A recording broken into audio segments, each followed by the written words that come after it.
ऐसे कैसे झाले भोंदू, कर्म करुनी म्हणती साधू, अंगा लावणी या राख, डोळे झाकुनी करती पाप, दावनी वैराग्याचा कळा, भोगी विषयाचा सोहळा, तुका म्हणे सांगू किती, जळो तयाची संगती.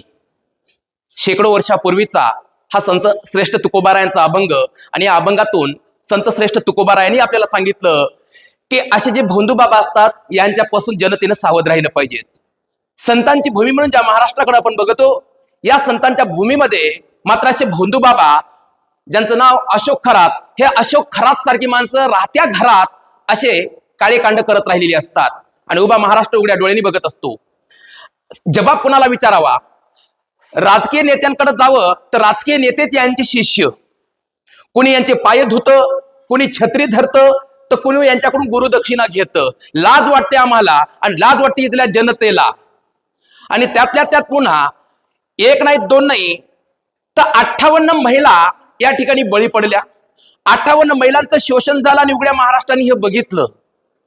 मग महिलांचं शोषण होत असताना या महिलांनी न्याय मागायचा तरी कुणाकडं? महिलांना न्याय मिळावा, न्यायाची अपेक्षा करणाऱ्या महिलांना त्या ठिकाणी न्याय मिळावा यासाठी या राज्यात महिला आयोग आहे. आणि त्या महिला आयोगाच्या अध्यक्षा रुपालीताई चाकणकर संबंध महाराष्ट्राच्या ताई असणाऱ्या, परंतु गोर गरीब दीन दलित लोकांसाठी त्या कधी भाई बनल्या नाही. आणि त्यात यांच्या वेगवेगळ्या प्रतिष्ठानामध्ये महत्वाच्या सदस्य पदावर राहिल्या. ही शोकांतिका आणि खरं तर ही महाराष्ट्रासाठी निंदनीय बाब. पण करावं तर काय करावं? हा अशोक खरात नावाचा एक भोंदू बाबा एकेकाळी चांगल्या अधिकारावर, चांगल्या एका नोकरीतून निवृत्त झाल्याच्या नंतर राहत्या घरामध्ये अशा प्रकारची खराताने केलेली काळे कुटाने. बरं काय करतो तर म्हणे मोठ्या मोठ्या नेत्यांचं भविष्य सांगतो, राजकीय नेत्यांचं भविष्य सांगतो. मग इराण इस्रायलचं युद्ध होईल आणि गॅस टंचाई आपल्याकडे होईल हे मात्र या दळभद्री माणसानं भविष्य सांगितलं नाही. आता राजकीय नेते विभागानं अतिशय महत्वाच्या घटनात्मक पदावर राहून सुद्धा जर अंधश्रद्धेवरती विश्वास ठेवत असतील तर नरेंद्र दाभोळकरांसारख्या व्यक्तीनं आपलं पूर्ण आयुष्य अंधश्रद्धा निर्मूलनासाठी वाया घातलं, जीवाची बाजी लावली. मग या अंधश्रद्धा निर्मूलन करणाऱ्या नरेंद्र दाभोळकरांच्या विचारांचा विसर इथल्या राजकीय नेत्यांना पडला. खरं इथली राजकीय जी काही यंत्रणा आहे ती खरी तर दळभद्री आहे. का दळभद्री आहे? और भारतीय संविधानाचे शिल्पकार असणारे डॉक्टर बाबासाहेब आंबेडकर आम्हाला नेहमी ठणकावून सांगायचे की माझं जर भविष्य या आकाशातले ग्रह तारे सांगत असतील तर माझ्या मेंदूचा आणि मनगटाचा काय उपयोग? आणि इथं हे चोट्टे भिकारचोट राजकीय नेते खुर्चीवर बसून ते आपला हात अशा दळभद्री लोकांच्या हातात देतं आणि भविष्य बघतं. मग तुमच्या आमच्या भविष्याचं काय? आज न उद्या वाटायचं की खुर्चीवर आणि सत्तेत असलेली ही भामटे आपलं भविष्य सुधारतील, पण मला वाटत नाही की हे आपलं भविष्य सुधारतील.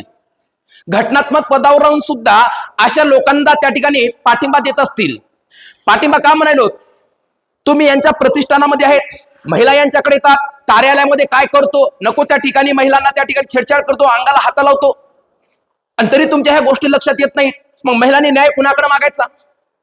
मी तर असं ऐकलं की एका वर्षापूर्वी एका पत्रकारांनी हे कुटाणा, हे काळं कांड बाहेर काढण्यासाठी आवाज उठविला. त्या व्यक्तीचा आवाज दाबण्याचा प्रयत्न सुद्धा महिला आयोगाकडून झाला. आणि खास करून या महिला आयोगाच्या अध्यक्षपदावर महिला आहे. या महिलेला एखाद्या महिलेप्रती जाण असली पाहिजे. 3 महिन्यापूर्वी एका चिमुकलीवरती त्या ठिकाणी अत्याचार झाला.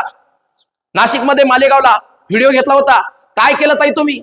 नैतिकता म्हणून आपण आपल्या पदाचा राजीनामा दिला का? नाही. मग आता भूमिका काय? सरकारनं SIT स्थापन केली. मग SIT स्थापन केल्याच्या नंतर या SITचं मला तर वाटतं रुपालीताई चाकणकरांनाच आपण अध्यक्ष करावं. म्हणजे एकदम साफ सफाईनं आणि मोठ्या चालाकीनं जे काही पुरावे असतील ते नष्ट करतील. कुणाला शिक्षा झाली हो? किती प्रकरण झाले 1.5 वर्षापासून? महादेव मुंडेंचं प्रकरण असेल, मसाजोगचे सरपंच असतील संतोष भैया देशमुख, त्याच्यानंतर हे प्रकरण असेल, त्या चिमुकलीचं प्रकरण, किती प्रकरण झालेत आणि कोणत्या प्रकरणाचा तुम्ही एका वर्षाच्या आत निकाल लावला सांगा? जनतेकडून महसुलाच्या माध्यमातून पैसा घ्यायचा आणि त्याच्यावरती माज दाखवायचा, ही तुमची कामगिरी. लाजा वाटल्या पाहिजे तुम्हाला, लाजा. मेलेल्या माणसाच्या टाळूवरचं लोणी खाणारं हरामखोर सरकार तुमचं भामटे हो. मग हे कळत नाही का? हा अशोक खरात सारखा माणूस शिकून सवरून नोकरी करतो, तुमच्या हातात घेतो, तुम्हाला हात दाखवतो. मग आमच्या हातात ह्या गोष्टी आल्याच्या नंतर आम्ही कुणाकडे हात बघायचे? थोडं शिका. नरेंद्र दाभोळकरांचा हा महाराष्ट्र आहे. अंधश्रद्धा निर्मूलनासाठी ज्या लोकांनी इथं आपली हयात घातली आणि तुम्ही भविष्य बघता. आम्ही आमच्या याच हाताने मतदान करून तुम्हाला सत्तेच्या खुर्चीवर बसविलं, कारण तुम्ही आमचं भविष्य बदलाल म्हणून मेहनत करून, कष्ट करून ह्या सगळ्या गोष्टी बाजूला ठेवल्या आणि तुम्ही इकडे चाललात. सगळे पुरावे आहेत, सीसीटीव्ही आहेत, पेन ड्राईव्ह सापडले. पेन ड्राईव्ह मध्ये या बाबानं जे काय रंगरलियाने छमिया केला त्याचे तुमच्याकडे पुरावे. काय होणार? आणि असे किती सीसीटीव्ही असतील, किती व्हिडिओ असतील, किती ऑडिओ असतील, किती तुमच्याकडे पीडीएफ असतील. काही ढेकळं तुम्ही केलं नाही आणि काही ढेकळही करत नाहीत. उलट तुम्हाला वाटायचं की बाबा आपल्यावरतून लिंबू मिरची ओवाळायचा, फेकून द्यायचं आणि आपलं सरकार सत्तेतून खाली यायचं. हे भीत तुमच्या जीवाला. ढोंगणामध्ये शेपूट घालून लपण्याची तुमची ती जिद्द आम्हाला माहित आहे. मग अहो आमचे डोळे उघडले, आम्ही बोलतो. कुठल्या नोटीसची पर्वा नाही, कुठल्या आम्हाला अटकची भीती नाही, कुठल्या कारण गुन्हा केला नाही. कारण जिथं गुन्हा घडला त्याच्या विरुद्ध आवाज उठवण्याची धमक आमच्या रगारगात आणि नसानसात आहे. आणि संविधानानं तो आम्हाला अधिकार दिलेला आहे. कारण डॉक्टर बाबासाहेब आंबेडकरांनी सांगितलं होतं, शिक्षण हे वाघिणीचं दूध आहे आणि जो कोणी प्राशन करेल तो गुरगुरल्याशिवाय राहणार नाही. आम्ही गुरगुरलो, आम्ही शिक्षण घेतलं आणि शिक्षणाच्या माध्यमातून वाघिणीचं दूधही घेतलंय. पण तुमचं काय? सगळं भेसळयुक्त तुमचं सरकार.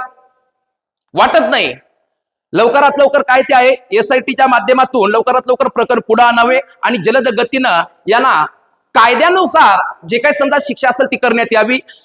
अन्यथा जनता रस्त्यावरती यायला वेळ लागणार नाही आणि आपल्याला सत्तेतून खेचायला जास्त वेळ लागणार नाही. धन्यवाद.